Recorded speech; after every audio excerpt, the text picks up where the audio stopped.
Salam berjumpa kembali Bapak Ibu teman-teman sekalian, sahabat-sahabat dan saudara-saudari yang terkasih dalam Tuhan. Kita kembali pada kesempatan ini saya ajak untuk mempersiapkan sedikit waktu bersama-sama mendengar dan merenungkan sabda Tuhan.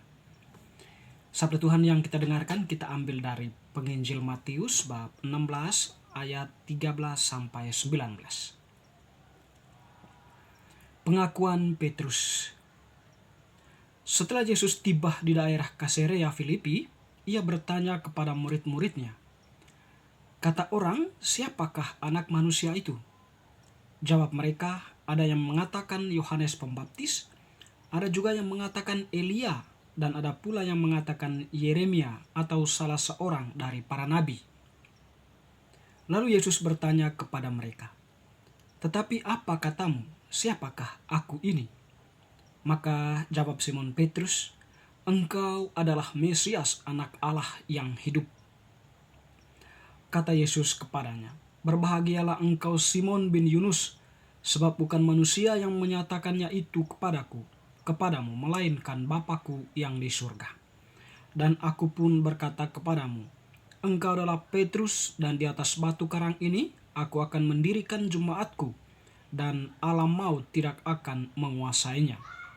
Kepadamu akan kuberikan kunci kerajaan surga. Apa yang kau ikat di dunia ini akan terikat di surga, dan apa yang kau lepaskan di dunia ini akan terlepas di surga." Demikianlah Injil Tuhan, terpujilah Kristus. Teman-teman, sahabat-sahabat, Bapak, Ibu, Saudara-saudari yang terkasih, pada kesempatan ini dalam Penginjil Matius, Tuhan meminta para muridnya untuk sekiranya memberikan penilaian tentang dirinya. Ada dua pertanyaan yang disampaikan oleh Yesus kepada mereka. Yang pertama, pertanyaan berkaitan dengan apa kata orang tentang dirinya. Para murid pun menjawab dengan berbagai informasi yang telah mereka dengar. Ada yang mengatakan Yohanes Pembaptis, ada juga yang mengatakan Elia, dan ada pula yang mengatakan Yeremia atau salah seorang dari para nabi. Tentu penilaian orang-orang ini atau penilaian umum yang disampaikan oleh para pendengar Yesus itu berdasarkan refleksi mereka karena bagi mereka nama-nama yang disebutkan tadi memang adalah nabi yang mempunyai suatu otoritas baik dalam mengajar maupun mempunyai karisma-karisma tertentu yang bisa membuka mata sekian banyak orang untuk melihat kemuliaan Allah. Tetapi kemudian Yesus bertanya kepada mereka atau bertanya kepada para murid sendiri, "Tetapi apa katamu, siapakah aku ini?" Tentu ini merupakan sebuah pertanyaan yang mungkin pertama mau menguji para murid sejauh mana mereka memandang atau melihat Yesus yang sudah sekian lama ada bersama mereka. Bagaimana mereka ketika mereka mendengarkan ajaran-ajarannya, atau bagaimana pengalaman mereka menyaksikan tindakan-tindakan mujizat yang telah dilakukan. Tentu ada titik tertentu yang membuat mereka kemudian merefleksikan bahwa Yesus itu adalah sesuatu yang lain bukan seperti manusia biasa pada umumnya, tetapi setidaknya mereka mampu melihat lebih dari itu. Menarik teman-teman, Petrus di sini langsung memberikan suatu jawaban yang pas dan tepat "Engkau adalah Mesias, anak Allah yang hidup."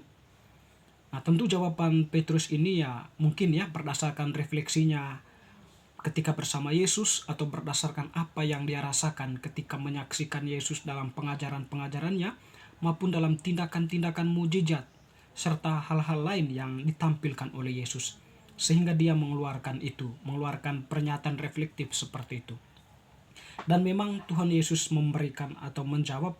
Jadi jawaban Petrus itu adalah jawaban tepat, dan jawabannya bukan dari manusia tetapi Allah sendirilah atau Allah Bapa sendirilah yang menghendakinya agar Petrus mengungkapkan refleksinya itu akan Yesus. Tentu di sini juga menggerakkan para murid yang lain kemudian melihat lebih jauh posisi Yesus itu sebagai Mesias. Teman-teman, Bapak, Ibu, Saudara-saudari, sahabat-sahabatku yang terkasih, Kalau pertanyaan yang sama disampaikan kepada kita, siapakah Yesus untuk kita? Kalau kita mempunyai jawaban tertentu yang menyentuh kehidupan kita, maknailah itu dalam kehidupan kita. Bentuklah itu sehingga kita menjadi manusia yang selalu menampilkan kebermaknaan bagi diri sendiri dan juga bagi orang lain, serta memuliakan Allah. Yesus dari posisi manusia tidak menuntut lebih, tetapi hendaknya manusia itu bertindak dalam jalur yang dikehendaki oleh Allah.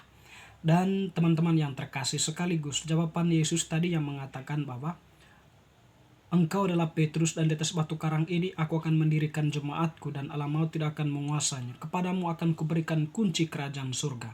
Apa yang terikat di dunia akan terikat di surga, apa yang kau lepaskan di dunia ini akan dilepaskan di surga. Tentu di sini mau menggambarkan posisi Petrus kemudian yang menjadi pemimpin umum atau menjadi pemimpin tertinggi baik di kalangan para murid maupun para jemaat yang mereka layani. Dan itu menjadi sebuah tradisi dalam gereja Katolik, di mana kemudian Petrus diganti oleh paus dan para rasul yang lain diganti oleh uskup, serta para imam yang membantu para uskupnya.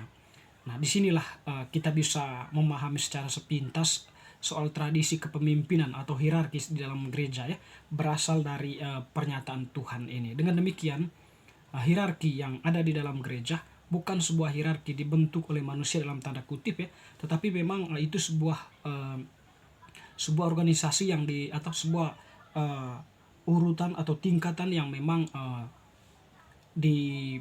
dibuat atau ditentukan oleh Yesus sendiri berdasarkan refleksi para rasul yang kemudian diwariskan turun-temurun sampai untuk kita saat ini. Dan itulah yang menjadi alasan bagi kita mengapa kita mesti berpegang teguh pada ajaran mereka, karena ajaran mereka itu memang sebuah ajaran yang benar atau mereka itu boleh dikatakan sebagai penjaga kebenaran atau esensi dari ajaran Kristus sendiri. Mari kita senantiasa mengarahkan hati kepada Tuhan dan mendengarkan apa yang menjadi seruan-seruan hierarkis seruan-seruan pastoral mereka maupun ajaran-ajaran yang mereka sampaikan. Sebab bagi kita mengimani apa yang mereka sampaikan itu adalah sebuah kebenaran reflektif berdasarkan renungan dan refleksi mereka terhadap kitab suci maupun ajaran-ajaran Bapa Gereja dan para rasul. Mari teman-teman yang terkasih, kita semakin bertumbuh dalam iman untuk setia mendengar dan merenungkan sabda Tuhan.